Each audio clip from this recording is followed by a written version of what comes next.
حضرت نوح علیہ السلام کا قصہ۔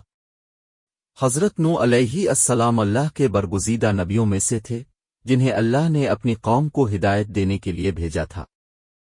حضرت نوح نے اپنی قوم کو تقریباً 950 سال تک اللہ کی طرف بلایا۔ آپ کی قوم بت پرستی میں مبتلا تھی اور اللہ کے احکامات کو نظر انداز کر رہی تھی۔ حضرت نوح علیہ السلام نے اپنی قوم کو اللہ کی وحدانیت کی دعوت دی اور انہیں خبردار کیا کہ اگر وہ اپنے غلط کاموں سے باز نہ آئے تو اللہ کا عذاب ان پر نازل ہوگا۔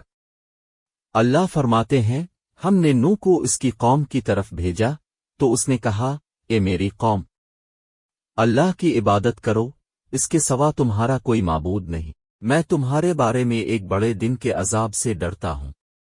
سورہ الاعراف آیات نمبر 59۔ حضرت نوح علیہ السلام کی مسلسل کوششوں کے باوجود ان کی قوم کے لوگ ان کی بات ماننے کو تیار نہ ہوئے اور ان کا مذاق اڑاتے رہے۔ انہوں نے حضرت نوح کو جھوٹا اور پاگل قرار دیا۔ حضرت نوح نے اللہ سے دعا کی کہ وہ ان کی قوم کو ہدایت دے یا انہیں ان کے عذاب سے بچائے۔ اللہ نے حضرت نوح کو تسلی دی اور انہیں ایک کشتی بنانے کا حکم دیا۔ حضرت نوح نے اللہ کے حکم کے مطابق کشتی بنائی اور اس میں تمام ایمان لانے والے لوگوں اور جانوروں کے جوڑے کو سوار کیا۔ جب حضرت نوح کی قوم نے کشتی دیکھ کر ان کا مذاق اڑایا تو حضرت نوح نے انہیں خبردار کیا کہ بہت جلد اللہ کا عذاب آئے گا۔ اللہ نے آسمان سے پانی برسایا اور زمین سے پانی نکالا جس سے ایک زبردست طوفان آیا۔ حضرت نوح کی قوم کے وہ لوگ جو ایمان نہ لائے تھے طوفان میں غرق ہو گئے۔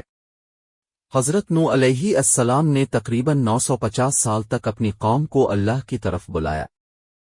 اتنے طویل عرصے تک صبر اور ثابت قدمی کے ساتھ دعوت دینا ایک عظیم مثال ہے۔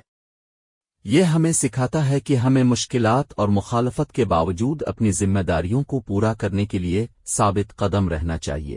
حضرت نوح علیہ السلام نے اپنی قوم کو اللہ کی وحدانیت کی دعوت دی اور شرک سے منع کیا۔ یہ ہمیں سکھاتا ہے کہ ہمیں بھی لوگوں کو حق کی طرف بلانے کی کوشش کرنی چاہیے اور برائی سے روکنے کی کوشش کرنی چاہیے۔ حضرت نوح علیہ السلام نے ہر مشکل میں اللہ پر بھروسہ کیا اور اس کی مدد طلب کی۔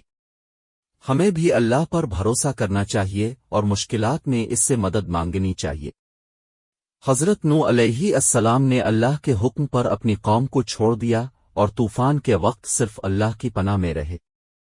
یہ ہمیں سکھاتا ہے کہ ہمیں اللہ کی رضا کے لیے اپنے عمل میں اخلاص اور خود سپردگی پیدا کرنی چاہیے۔